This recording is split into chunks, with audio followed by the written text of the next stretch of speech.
ഈ ശബ്ദപരിധിക്കുള്ളിൽ ഞങ്ങൾ ശ്രമിച്ചുകൊണ്ടിരിക്കുന്ന ഈ നാട്ടിലെ എല്ലാ ശ്രോതാക്കൾക്കും ധന്യനായ യേശുക്രിസ്തുവിന്റെ നാമത്തിൽ ഞങ്ങളുടെ സ്നേഹവന്ദനത്തെ അറിയിക്കുകയാണ്. കേരള ഗോസ്പൽ ടീമിന്റെ ആഭിമുഖ്യത്തിൽ ലഹരി വിരുദ്ധ സന്ദേശയാത്രയാണ് ഈ പ്രദേശത്ത് കടന്നു വന്നിരിക്കുന്നത്. പ്രത്യേകം ഈ പ്രദേശത്ത് കടന്നു വരുവാനും നിങ്ങളെ കാണാൻ സാഹചര്യമൊക്കെ വളരെ സന്തോഷം ഞങ്ങൾക്കുണ്ട്. ദൈവം ഈ ദേശത്തെ ഒത്തിരി അനുഗ്രഹിക്കട്ടെ എന്ന് ഈ ധർമ്മത്തിൽ ഞങ്ങൾ ദൈവത്തോട് പ്രാർത്ഥിക്കുകയാണ്. പ്രത്യേകം നമ്മുടെ കേരളത്തെ കുറിച്ച് പറയുന്നത് ഇങ്ങനെയാണ്: ദൈവത്തിന്റെ സ്വന്തം നാടാണ് കേരളം. സ്വന്തം നാട് എന്ന് പറയുമ്പോൾ തന്നെ മറ്റുള്ള രാജ്യക്കാരൊക്കെ പറയുന്നത് ഇങ്ങനെയാണ്: വലിയ നല്ല കാലാവസ്ഥ, നല്ല പ്രകൃതി ഭംഗിയോട് നിറഞ്ഞ സ്ഥലം, ഇവിടെയുള്ള ജനങ്ങള്, അങ്ങനെയൊക്കെ പറഞ്ഞാണ് അവര് ഈ കേരളം ദൈവത്തിന്റെ സ്വന്തം നാടെന്നൊക്കെ പറഞ്ഞത്. എന്നാൽ ഇപ്പോൾ നമ്മുടെ ഈ കേരളത്തെ നോക്കിക്കൊണ്ട് നമുക്ക് പറയാൻ കഴിയുമോ? 10 മാസം ചുമന്ന് നൊന്ത് പ്രസവിച്ച തന്റെ കുഞ്ഞിനെ നിലത്തടിച്ചു കൊന്ന മാതാവുള്ള കേരളം, പിതാവ് സ്വന്തം മകനെ അടിച്ചുകൊന്ന അല്ലെങ്കിൽ ഞെക്കിക്കൊന്ന പേരുള്ള സ്ഥലമാണ് കേരളം. അത് മാത്രമല്ല, അനേക പീഡനങ്ങൾ, കൊലപാതകങ്ങൾ, ഞെട്ടിപ്പിക്കുന്ന സംഭവങ്ങൾ കൊണ്ട് നിറഞ്ഞ ഒരു സ്ഥലമായി മാറിക്കൊണ്ടിരിക്കുന്നു നമ്മുടെ കേരളം. ദൈവത്തിന്റെ സ്വന്തം നാടിന് എന്തു പറ്റി? ദൈവത്തിന്റെ സ്വന്തം നാടെന്ന് പറയുവാൻ നമുക്കിപ്പോൾ കഴിയുന്നില്ല. അതിലേറെ വേദന കൊണ്ട് നിറഞ്ഞിരിക്കുന്ന ഒരു കാലഘട്ടത്താണ് നാം ജീവിച്ചിരിക്കുന്നത്. എന്തുകൊണ്ടാണ് ഇങ്ങനെ സംഭവം വരാനുള്ള കാരണം? നമ്മളതിനെ ചിന്തിച്ചിട്ടുണ്ടോ? എന്താണെന്ന് കാരണമെന്ന് ചോദിച്ചാൽ, മനുഷ്യന് സമാധാനം നഷ്ടപ്പെട്ടു പോയി. സമാധാനം നഷ്ടപ്പെട്ടു പോയ മനുഷ്യൻ ഈ സമാധാനത്തിലേക്ക് മടങ്ങി വരുവാൻ ഒത്തിരി കാര്യങ്ങൾ അവൻ ചെയ്തു. അങ്ങനെ ചെയ്ത് അവൻ ലഹരി പദാർത്ഥത്തിന് അവൻ അടിമയായി. ഒന്നുകൂടെ പറഞ്ഞാൽ, അവൻ മദ്യത്തിന് അടിമയായി, അവൻ മയക്കുമരുന്നിന് അടിമയായി, MDMA പോലുള്ള ലഹരിക്ക് അടിമയായിക്കൊണ്ട് ഓരോ ദിവസം സമാധാനത്തിന് വേണ്ടി അവൻ ഓടിക്കൊണ്ടിരിക്കുന്ന ഒരു കാലഘട്ടത്താണ് നാം ജീവിക്കുന്നത്. എന്തുപറ്റി? ഇതെല്ലാം കഴിച്ച് ചില നിമിഷങ്ങൾ കഴിഞ്ഞ് അവന് സമാധാനം നഷ്ടപ്പെട്ടവരായി. സമാധാനം നഷ്ടപ്പെട്ട അവസാനം ഒരുവിട കയറിനകത്തോ അല്ലെങ്കിൽ അല്പവിഷത്തിനകത്തോ ഈ ലോകത്തെ ജീവിതം അവസാനിപ്പിക്കുന്ന എത്ര കുടുംബങ്ങളെ നമുക്ക് കാണാൻ കഴിയും. ഇതിന്റെ എല്ലാം ഏക കാരണം എന്ന് പറഞ്ഞാൽ, അതിന് പുറകിൽ വ്യാപരിക്കുന്നത് ഒരു ശക്തി എന്ന് പറഞ്ഞാൽ ഒരു ലഹരിക്ക് അവൻ അടിമയായിരിക്കും. ആ ലഹരിക്ക് രക്ഷപ്രാപിപ്പാൻ അവർ ഒത്തിരി കാര്യങ്ങൾ ചെയ്തു. നമ്മുടെ ശാസ്ത്രത്തിന് പുരോഗമനം പിന്നെയും ശക്തമായി കൊണ്ടിരിക്കുന്നത് കൊണ്ട് ശാസ്ത്രം പുതിയ കണ്ടുപിടിച്ചത് ഇങ്ങനെയാണ്: ഗുളിക. മദ്യപിക്കുന്ന മനുഷ്യൻ ആ മദ്യപാനം നിർത്തുവാൻ വേണ്ടി താൻ അറിയാതെ താൻ കഴിക്കുന്ന ആഹാര പദാർത്ഥത്തിന്റെ അകത്ത് ഈ ഗുളിക കലക്കിക്കൊടുത്ത് ഒരു 2-3 ആഴ്ച കഴിയുമ്പോൾ താൻ മദ്യത്തിൽ നല്ല മാറ്റം വന്ന് എല്ലാ പരിപാടികളും നിർത്തും. താൻ മദ്യപാനം നിർത്തുമ്പോൾ കുടുംബത്തിന് എന്ത് സന്തോഷമാണെന്നറിയാമോ? അങ്ങനെ ചില 1 ആഴ്ച, 2 ആഴ്ച, 3 ആഴ്ച, 1 മാസം കഴിഞ്ഞു പോകും. പിന്നെയും ആ ഗുളികയുടെ ആ ശക്തി മാറിക്കഴിയുമ്പോൾ താൻ പിന്നെയും ഈ മദ്യത്തിന് അടിമയായി. പിന്നെ ആദ്യം മദ്യപാനം മാത്രമുള്ളായിരുന്നു, ഇപ്പൊ മദ്യപിച്ച് തന്റെ മാനസിക നിലയെല്ലാം തെറ്റി ഭ്രാന്തന്മാരെ പോലെ അലയുന്ന എത്ര ആളുകളെ നമുക്ക് ദേശത്ത് കാണാൻ കഴിയും. എന്നാൽ ഇന്ന് പകൽ ഈ ദേശത്തോട് ഞങ്ങൾക്ക് പറയുന്ന കാര്യമുണ്ട്: മദ്യത്തിൽ നിന്നും മയക്കുമരുന്നിൽ നിന്നും മാറ്റം വരുത്തുന്ന ഒരു മാർഗമുണ്ട്. ആ മാർഗത്തിന്റെ പേരാണ് സുവിശേഷം. എന്താണ് സുവിശേഷം എന്ന് പറഞ്ഞാൽ? ഉത്തരം നല്ല വാർത്തയാണ്, സുവാർത്തയാണ് സുവിശേഷം. സുവിശേഷം ഒന്നുകൂടെ പറഞ്ഞ ചില ആളുകൾ പറയാറുണ്ട്, നിങ്ങള് മതം മാറ്റുന്നവരാണ്. ഈ സുവിശേഷം എന്ന് പറഞ്ഞാൽ ആളെല്ലാം ചിന്തിക്കുകയാണ്, മതം മാറ്റുന്ന പരിപാടിയാണ്. സുവിശേഷം എന്ന് പറഞ്ഞാൽ മതം മാറ്റുന്ന പരിപാടിയല്ല. സുവിശേഷം എന്ന് പറഞ്ഞാൽ ഒരു മാർഗമാണ്. എന്താണ് ആ മാർഗം? സമാധാനം തരുന്ന മാർഗം, സന്തോഷം തരുന്ന മാർഗം, മദ്യപാനത്തിൽ നിന്ന് മാറ്റം വരുത്തുന്ന ഒരു മാർഗമാണ് ഈ സുവിശേഷം എന്ന് പറയുന്നത്. മതം എന്ന് പറഞ്ഞാൽ അതിന് അർത്ഥം അഭിപ്രായമെന്നേ ഉള്ളൂ. എല്ലാവർക്കും ഈ ലോകത്ത് അഭിപ്രായം പറയാം. ഞാൻ പറയാറൊരു കാര്യം ഇങ്ങനെയുണ്ട്: ചെറുതണം എന്ന് പറഞ്ഞ ഒരു ചെടി എല്ലാ ദിവസവും മദ്യപിക്കുന്ന ഒരു മനുഷ്യന്റെ വീട്ടിൽ നിൽക്കുവാന്നിരിക്കട്ടെ, അത് എത്ര വർഷം വെള്ളമൊഴിച്ചാലും അത് ചൊരിതണം ചൊരിയുക തന്നെ ചെയ്യും. അത് പറിച്ചുകൊണ്ട് എല്ലാ ദിവസവും പള്ളിയിൽ പോയി പ്രാർത്ഥിക്കുന്ന ഒരുവന്റെ വീട്ടിൽ കൊണ്ട് വെച്ച് എത്ര വർഷം വെള്ളമൊഴിച്ചാലും എന്ത് കാര്യങ്ങൾ ചെയ്താലും ചൊരിതണത്തിന് മാറ്റം സംഭവിക്കുന്നില്ല. ചൊരിതണം ചൊരിയുക തന്നെ ചെയ്യും എന്ന് പറഞ്ഞതുപോലെ മതം എന്ന വാക്കിന്റെ അർത്ഥം അഭിപ്രായം എന്നേ ഉള്ളൂ എന്ന് പറഞ്ഞാൽ, ഒന്നും കൂടെ അത് യഥാർത്ഥമായിട്ട് അർത്ഥത്തിലേക്ക് കടന്നുവെന്ന് പറഞ്ഞാൽ നമ്മുടെ ജീവിതത്തിന്റെ അകത്ത് മനസ്സിനാണ് മാറ്റം സംഭവിക്കേണ്ടത്. നമ്മൾ എടുക്കുന്ന ഡ്രസ്സിന് മാറ്റം വന്നിട്ട് കാര്യമില്ല, പേര് മാറിയിട്ട് കാര്യമില്ല. യഥാർത്ഥമായി മനുഷ്യന്റെ മനസ്സിലുണ്ടാകുന്ന മാറ്റമാണ് അത് ജീവിതത്തിൽ മാറ്റം വരുത്തുന്നത്. അങ്ങനെയെങ്കിൽ നമ്മുടെ ജീവിതത്തിന്റെ അകത്ത് മാറ്റം വരുത്തുന്ന ഒരു മാർഗമാണ് സുവിശേഷം എന്ന് പറയുന്നത്. ഈ സുവിശേഷം ഏത് സ്ഥലത്തും ഏത് കാലഘട്ടത്തിലും ഇത് പ്രസംഗിക്കപ്പെടുവാൻ കാരണമെന്ന് പറഞ്ഞാൽ, ഈ സുവിശേഷം പ്രസംഗിച്ച സ്ഥലത്ത്, ഈ സുവിശേഷം ചെന്ന സ്ഥലത്ത് അത്ഭുതങ്ങൾ നടന്നിട്ടുണ്ട്, അടയാളങ്ങൾ നടന്നിട്ടുണ്ട്. അതിലുപരിയായി അനേക സമാധാനം ഈ സുവിശേഷം മുഖാന്തരം ഉണ്ടായിട്ടുണ്ട്. ഒരിക്കലും ഒരു മനുഷ്യൻ മരഫോജി അടുക്കൽ ചെന്ന് സുവിശേഷമായി ആഫ്രിക്കൻ വനാന്തരങ്ങളിൽ ഈ സുവിശേഷമായി കടന്നു ചെന്നു. ഈ സുവിശേഷം ആ ദേശത്തോട് ഒത്തിരി ശക്തമായി വിളിച്ചു പറഞ്ഞു അനേകം നരഫോജികൾ ഈ സുവിശേഷത്തെ കേൾപ്പയോടെ വന്നു. അവരെ സുവിശേഷത്തെ അംഗീകരിച്ച് അവർ യേശുവിന് വേണ്ടി ജീവിക്കാൻ അവർ തയ്യാറെടുത്തു. ഉടനെ അന്ന് രാത്രിയിൽ അവർ കൂടുന്ന ഒരു മീറ്റിംഗിന്റെ അകത്ത് ഇവിടുന്ന് പോയ ഒരു മനുഷ്യൻ ചോദിച്ചു, ഒരു ദൈവദാസൻ ചോദിച്ചു, അല്ലയോ നരഭോജികളെ, ഈ സുവിശേഷം നിങ്ങളുടെ ജീവിതത്തിൽ വന്നപ്പോൾ നിങ്ങൾക്ക് എന്താണ് മാറ്റം സംഭവിച്ചതെന്ന് ചോദിച്ചപ്പോൾ ആ നരഭോജിയായ അവരിങ്ങനെ പറഞ്ഞു, പാസ്റ്ററെ അല്ലെങ്കിൽ ദൈവദാസ, അങ്ങ് ചോദിച്ച ചോദ്യം നല്ല രസകരമായ ചോദ്യമാണ്. പക്ഷേ ഈ സുവിശേഷം ഞങ്ങളുടെ ജീവിതത്തിൽ വന്നില്ലെങ്കിൽ ഇന്ന് ഈ നിമിഷം അങ്ങ് ഞങ്ങളുടെ മുമ്പിൽ ഇരിക്കത്തില്ലായിരുന്നു. ഇന്നത്തെ രാത്രിയിലെ ഭക്ഷണം അങ്ങായി തീർന്നേ എന്ന് പറയാനിട വന്നു. ഈ സുവിശേഷം ഏതു സ്ഥലത്തും പ്രസംഗിക്കപ്പെട്ടിട്ടുണ്ടോ, നരഭോജിയെ നരസ്നേഹിയാക്കി മാറ്റിയ ഒരു മാർഗമുണ്ടെങ്കിൽ ആ മാർഗമാണ് യേശുക്രിസ്തുവിന്റെ സുവിശേഷം. ഈ സുവിശേഷം ഏതു സ്ഥലത്തും പ്രസംഗിക്കപ്പെടാൻ കാരണമെന്ന് പറഞ്ഞാൽ, ഇത് ഒരു മനുഷ്യനെ അവന്റെ ജീവിതത്തിന്റെ അകത്ത് എല്ലാം നഷ്ടപ്പെട്ടവരായി എല്ലാവരും തള്ളിക്കളഞ്ഞായിരിക്കുന്നുവെങ്കിൽ അവനെ മാറോട് ചേർത്ത് പിടിക്കുന്ന ഒരു മാർഗമാണ് യേശു ക്രിസ്തുവിന്റെ സുവിശേഷം. അതുകൊണ്ടാണ് ഞങ്ങൾ ഈ സുവിശേഷത്തെ കുറിച്ച് ഏത് സ്ഥലത്തും ലജ്ജ കൂടാതെ ഈ പരസ്യ സ്ഥലത്ത് നിന്നുകൊണ്ട് ഞാൻ യേശുവിനെ പ്രസംഗിക്കുവാൻ ഞങ്ങൾക്ക് നൽകുന്ന ആവേശം എന്ന് പറയുന്നത്. എല്ലാവരും ചിന്തിക്കുന്ന ഒരു കാര്യം ഇങ്ങനെയാണ്, മനുഷ്യന് ഈ യാത്ര ഇങ്ങനെ മുന്നോട്ട് പോയി അത് എവിടം വരെ എത്തിത്തീരും, അല്ലെങ്കിൽ ഇടയ്ക്ക് വെച്ച് അനേകർ അവരുടെ ജീവിതം അവസാനിപ്പിക്കുകയാണ്. കഴിഞ്ഞ ദിവസം നമ്മൾ കണ്ട ലോകം അറിയപ്പെടുന്ന വലിയൊരു കോടീശ്വരനായ മനുഷ്യൻ താൻ തോക്കെടുത്ത് വെടിവെച്ച് ഈ ലോകത്തെ ജീവിതം അവസാനിപ്പിച്ചു.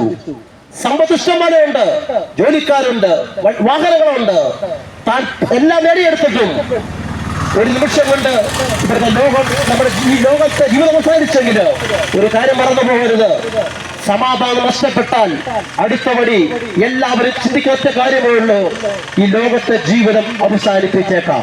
എന്നാൽ ഇന്ന് പകൽ എന്നെ കേൾക്കുന്ന ദേശത്തോട് ഒരു കാര്യം വിളിച്ചു പറയുകയാണ്.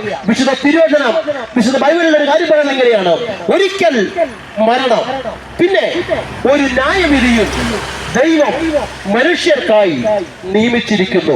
എന്നെ കേൾക്കുന്ന ഈ ചോദ്യം കേൾക്കുമ്പോൾ എല്ലാവർക്കും വളരെ ചിരി തോന്നുന്ന ഒരു കാര്യമാണ്. എന്റെ പൊന്ന് സഹോദരൻ ചോദിക്കാം, എന്റെ പൊന്ന് സഹോദരൻ മരിച്ചതിന് ശേഷം എങ്ങനെയാണ് ഒരു ന്യായവിധി നടക്കുന്നത്? നമുക്കെല്ലാം അറിയാം, നമ്മൾ പത്രമെടുത്ത് വായിച്ചാൽ കേൾക്കുന്ന ഒത്തിരി വാർത്തകൾ ഇങ്ങനെയാണ്. അതിലൊരു വാർത്ത ഞാനൊന്ന് പറയാം. ഭാര്യനെ ഭർത്താവ് അടിച്ചു കൊന്നിട്ട് ഭർത്താവ് ആത്മഹത്യ ചെയ്തു. നാളത്തെ പത്രത്തിൽ വരും, ഇനി ഒരു കോടതിക്ക് എന്ത് ചെയ്യില്ല, ആ ഭർത്താവിനൊന്നും ചെയ്യാൻ കഴിയത്തില്ല. പുള്ളി പറയും, ഇനി ഒരു കോടതിക്ക് എന്നെ ഒന്നും ചെയ്യത്തില്ല, ഞാനും മരിച്ചു, എന്റെ ഭാര്യ പേര്, കേസ് എല്ലാം തള്ളിക്കളയും. ശരിയാണ്, ഈ ലോകത്തെ കോടതിയിൽ ചിലപ്പം ഈ കേസ് ചിലപ്പോൾ നിന്നെ തള്ളിക്കളയാം. പക്ഷെ ഒരിക്കല് ഈ ദൈവത്തിന്റെ ജീവൻ, ദൈവത്തിന്റെ മുമ്പില്, ദൈവത്തിന്റെ കോടതിയുടെ മുമ്പില് ഒരിക്കൽ നീ നിൽക്കേണ്ടി വരുമെന്ന കാര്യം ഇന്ന് പകൽ മറന്നു പോകരുത്. ഇവിടെയുള്ള കേസ് വാദിക്കുമ്പോൾ ഇവിടെയുള്ള സാക്ഷികൾ പറയുന്ന അനുസരിച്ചായിരിക്കാം നിന്റെ കേസ് വിധിക്കുകയോ അല്ലെ വിട്ടയക്കുകയോ ചെയ്യുന്നത്. എന്നാൽ അവർക്ക് പൈസ കൊടുത്താൽ ചിലപ്പോൾ ആ സാക്ഷി ചിലപ്പോൾ മാറ്റി പറയാം, ചിലപ്പോൾ കൊലപാതകം സാധാരണമാക്കി ഒക്കെ തീർക്കാം, കോടതിയുടെ മുമ്പിൽ നിന്ന് രക്ഷപ്പെടാം.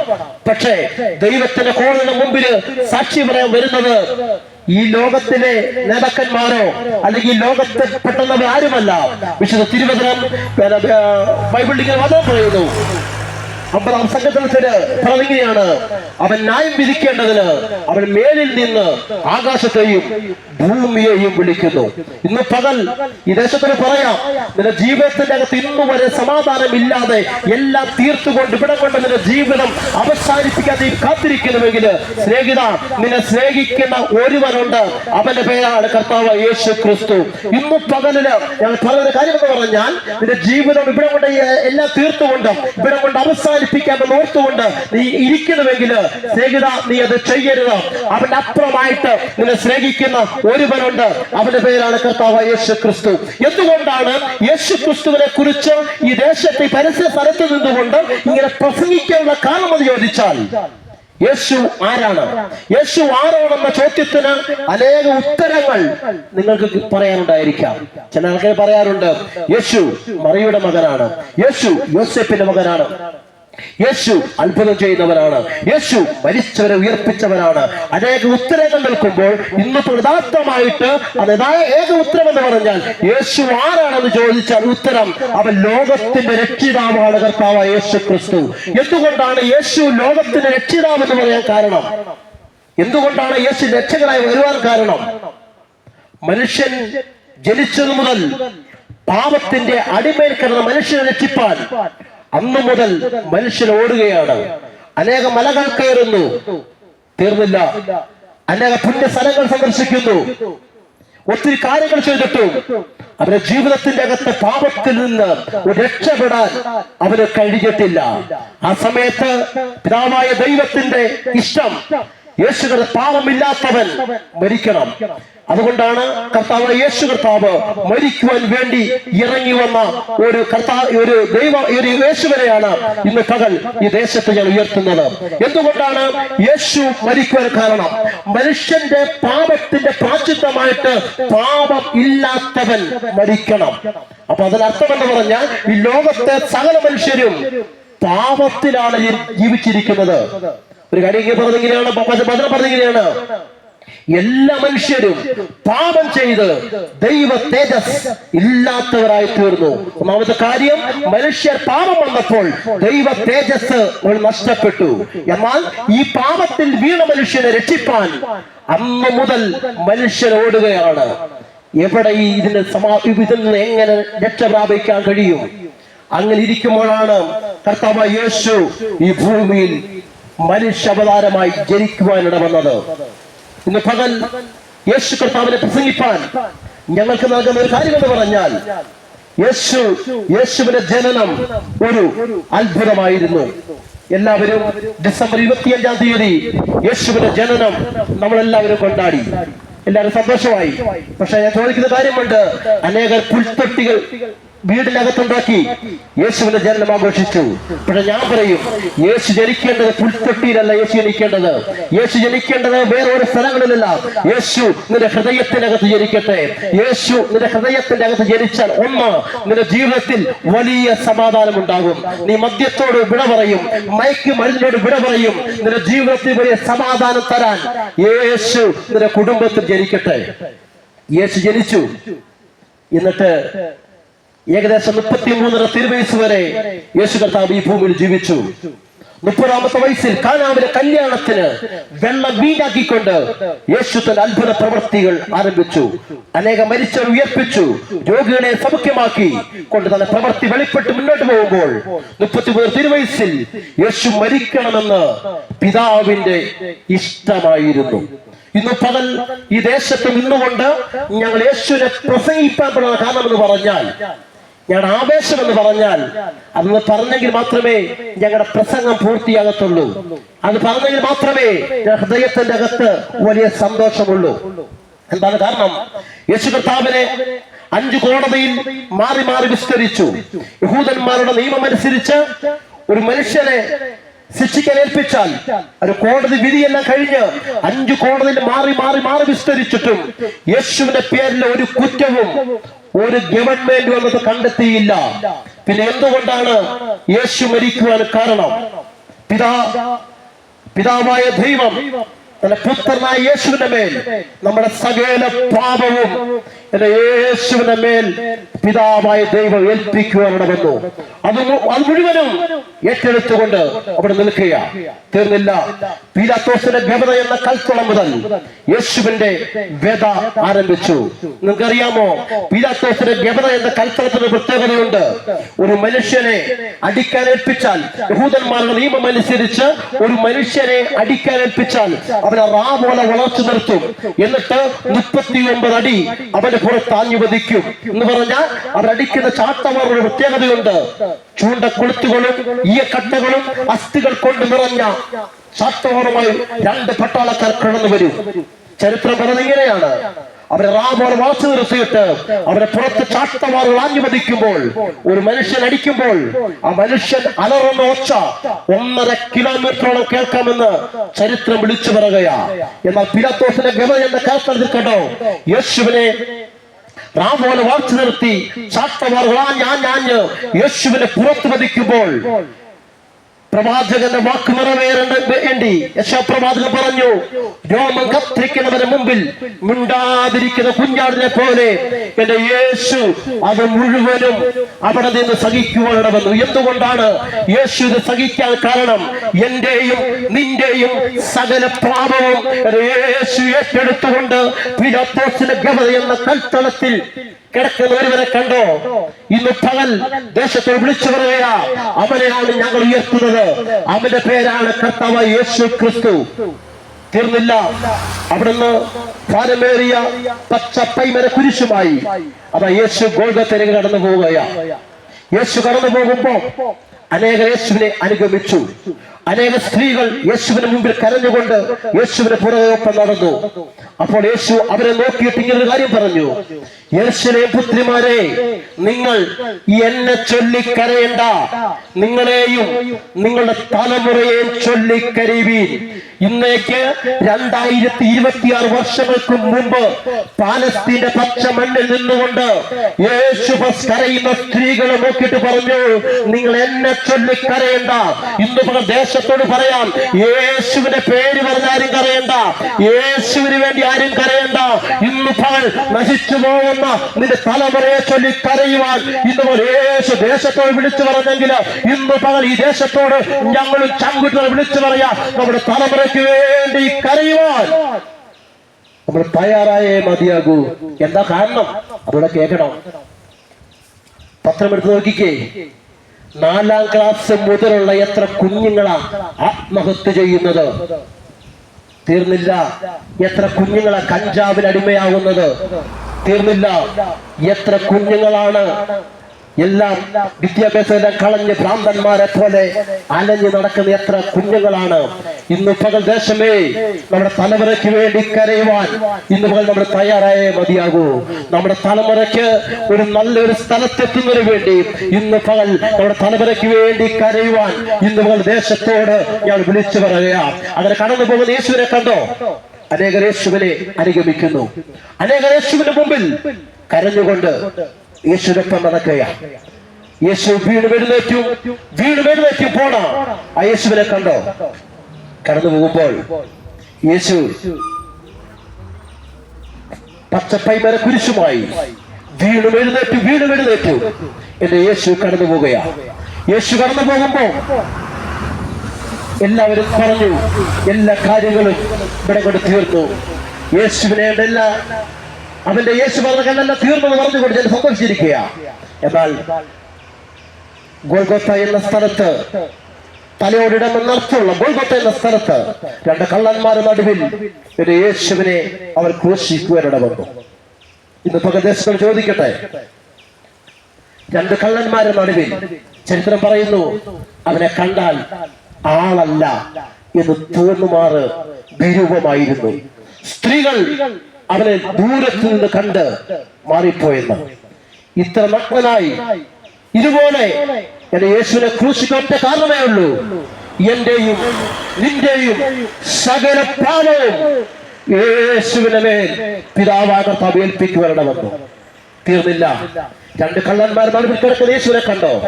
അവരൊരു കള്ളം പറഞ്ഞു. ഒരു കള്ളൻ യേശുവിനെ പരിഹസിച്ചു, ഒരു കള്ളൻ യേശുവിനെ സ്വീകരിച്ചു. കള്ളൻ പറഞ്ഞത് ഇങ്ങനെയാണ്: ഗുരു, പ്രഭു, അങ്ങ് രാജ്യത്വം പ്രാപിച്ചു വരുമ്പോ എന്നെ കൂടി ഓർത്തുകൊള്ളണമേ. യേശു പറഞ്ഞു, ഇന്ന് നീ എന്നോട് കൂടെ പർദീസയിലായിരിക്കും. ഒരു കാര്യം ചോദിക്കട്ടെ, ആ കള്ളന്റെ ജീവിതത്തിൽ അവനൊന്ന് കള്ളനെന്ന കുറ്റത്താൽ അവനെ കൊല്ലുവാൻ മരണശിക്ഷ കേൾപ്പിച്ചവൻ, അവനെ സകല കരണ് തീർന്നു.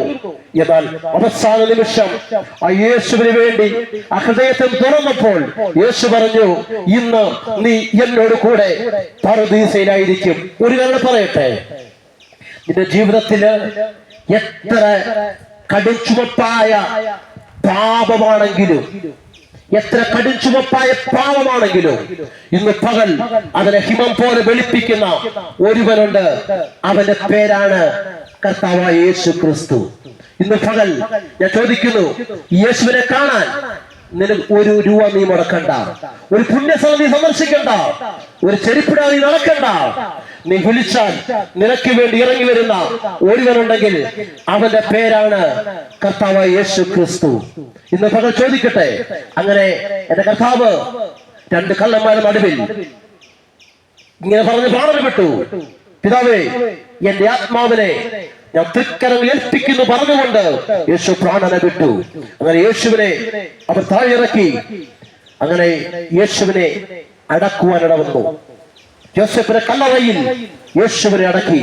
എല്ലാവരും പറഞ്ഞു, ഇന്ന് പകൽ ഈ ദേശത്തോട് യേശുവിനെ പ്രസംഗിപ്പാൻ ഞങ്ങൾക്ക് നൽകുന്ന ആവേശം എന്ന് പറഞ്ഞാൽ ഒരൊറ്റ കാര്യമേ ഉള്ളൂ: കല്ലറ കൊണ്ട് യേശുവിനെ അടച്ചിട്ട് വലിയ കല്ലുരട്ടി വെച്ച് കല്ലറ അടച്ചു. റോമ ഗവൺമെന്റിന്റെ ഇമ്പീരിയ മുദ്രയാൽ അത് മുദ്ര വെച്ചു. എല്ലാവരും പറഞ്ഞു, സുവിശേഷം ഇവിടെ കൊണ്ട് തീർന്നു. ഒന്നുകൂടെ പറഞ്ഞാൽ യേശുവിന്റെ സകല പരിപാടി ഇവിടെ തീർന്നു. എന്ന് പറഞ്ഞാൽ ക്രിസ്തു ഇവിടെ കൊണ്ട് തീർന്നു എന്ന് ലോകം വിധി എഴുതി. എന്നാൽ ഇന്ന് പകൽ കാര്യം ചോദിക്കട്ടെ, ലോകം കണ്ട മഹാന്മാർ അനേകരും മരണമെന്ന മഹാസത്യത്തിന്റെ മുമ്പിൽ അവർ മുട്ടുമടക്കി പോയില്ലേ?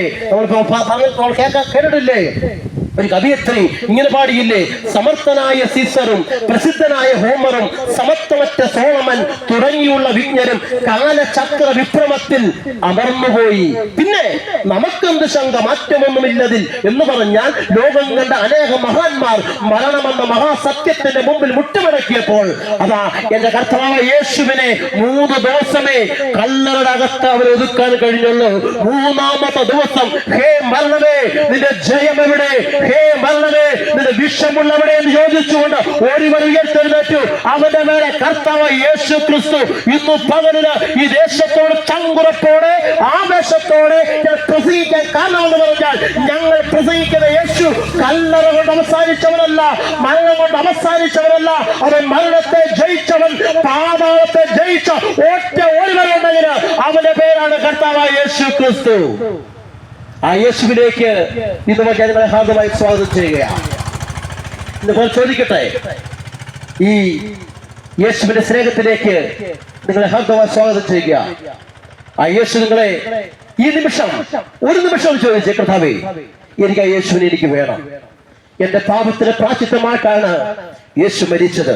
ഒരു കാര്യം നിങ്ങൾ പറയാൻ ആഗ്രഹിക്കുക.